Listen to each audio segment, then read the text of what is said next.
Welcome to derivatives of logarithmic and exponential functions. So today we're going to look at two specific cases when we're taking derivatives. How do we take the derivative of exponents or exponential functions, and how do we take the derivatives of logarithmic functions? And the idea here is we're going to end up using what's called U substitution.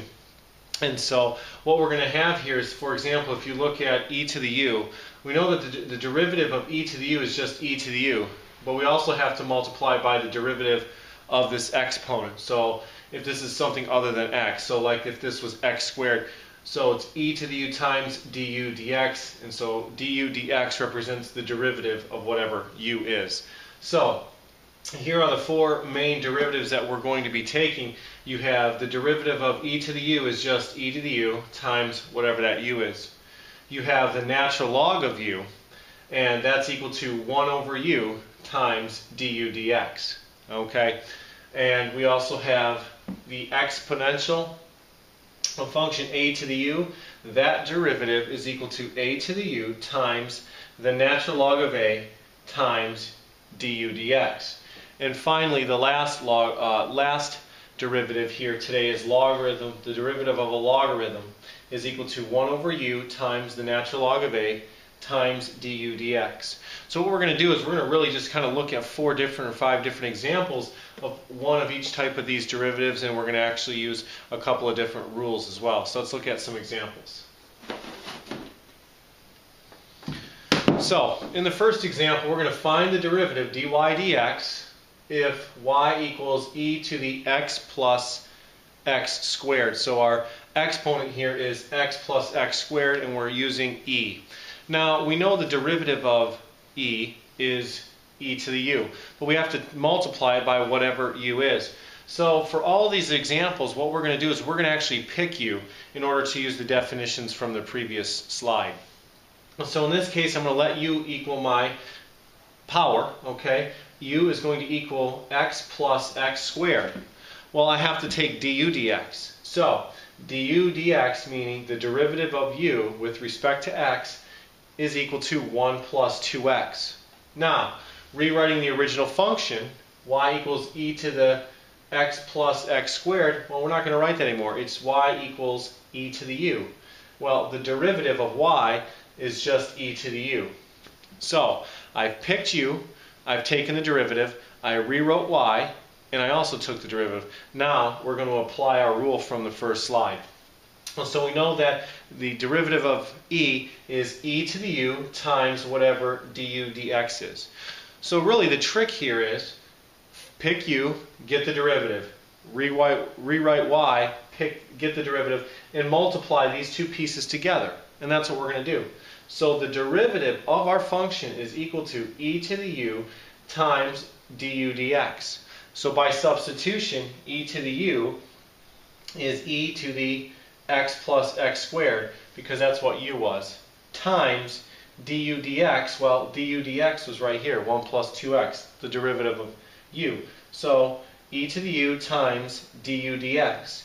We don't write u anymore, we write our original u value. So there's the final derivative. The derivative is equal to e to the x plus x squared times 1 plus 2x.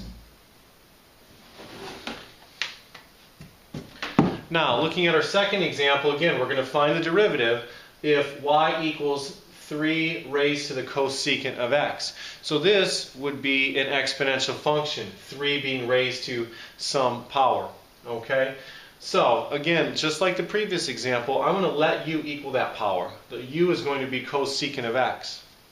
So, taking the derivative du dx of cosecant gives me negative cosecant x times cotangent x. Now, I replaced cosecant with u, so I rewrite my original function, y equals 3 to the u, instead of 3 to the cosecant x. So y equals 3 to the u, and you guessed it, again, I take that derivative. 3 to the u times ln of 3. That's the derivative. By definition, we're going to now apply the rule, so take these two numbers, or these two functions, y prime and du dx, and multiply them together to find that derivative. So that's what I'm doing here. Apply the rule. The derivative of an exponential function is equal to y prime here times du dx. So here's y prime, 3 to the u, times the natural log of 3, times, there's du dx, negative cosecant x, cotangent of x. So let's rewrite that. Instead of u, I come down here and write my cosecant of x. That's what u was equal to. I bring the negative from the cosecant and I bring that out front, and I just bring everything else along for the ride. Here's cosecant x, cotangent x. The negative went up front with 3, and the natural log of 3 just drops down. And that is the derivative of this function. So you can see so far we're picking u, finding the derivative, rewriting y, finding the derivative, and multiplying these two pieces together. That's a recurring theme with taking these derivatives of these exponential and logarithmic functions. So let's look at some more examples. Now, in this example, we're going to take the derivative of log base 5 of the square root of x. Okay? So again, in this case, I'm picking u to be the square root of x. The derivative du dx of that is 1 over 2 root x. I rewrite my original function, y equals log base 5 of u, and I take its derivative. So the derivative of a logarithm here is 1 over u times the natural log of 5. Okay, times du dx, right? So let's apply that rule now. Find that derivative. So the derivative here is going to be y prime times du dx. So the derivative of our function y is going to be y prime times du dx. So let's substitute. Here's y prime, 1 over u times the natural log of 5.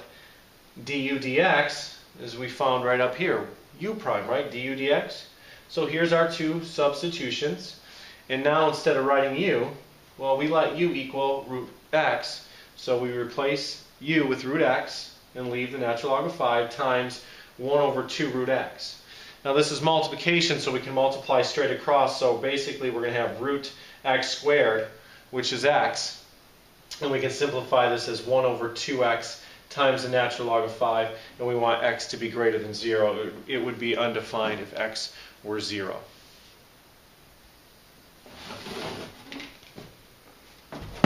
Now, in this case, I've given you these next two examples. I've changed my u value where it's going to require taking the derivative of u, maybe possibly using the chain rule.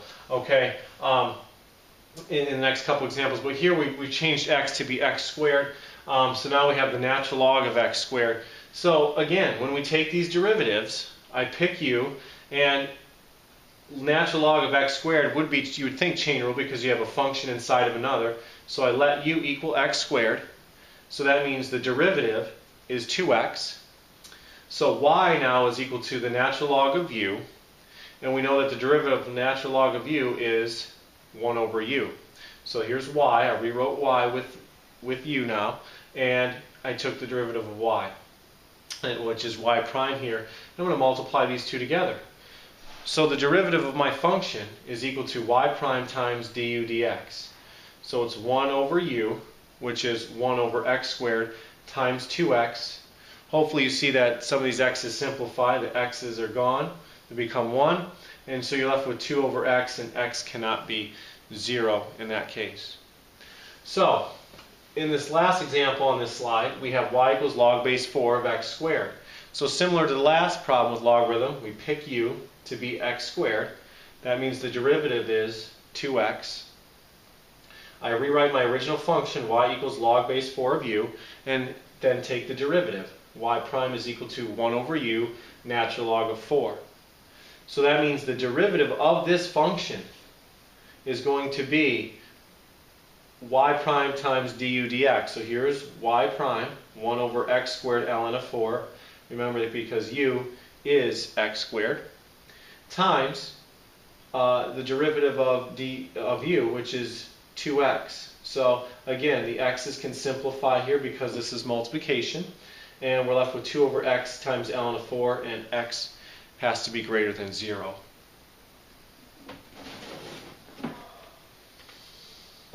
The last example requires the product rule. So we're going to find the derivative of the y equals the natural log of 2 times log base 2 of x. The natural log of 2 is just a number, okay? So we have two functions being multiplied. Here's f, here's g. We're going to apply the product rule. Product rule says f times g prime plus g times f prime. However, f prime is 0 because natural log of 2 is a number. It's a constant. Okay, so what we have here is the natural log of 2 here is f times g prime. G prime here is the derivative of the logarithm base 2 of x, which is this. Okay, plus 0. The 0 is in red because g times f prime is 0. The natural logs will simplify to be 1, and you're left with 1 over x. And your x has to be greater than 0 here. Or really, x can't be 0. We don't want to have undefined denominator. So that's taking derivatives of exponential functions and logarithmic functions, okay? If you have any questions, you can type in a response below or email me at nicholas.bennett@dc.gov. We'll see you next time.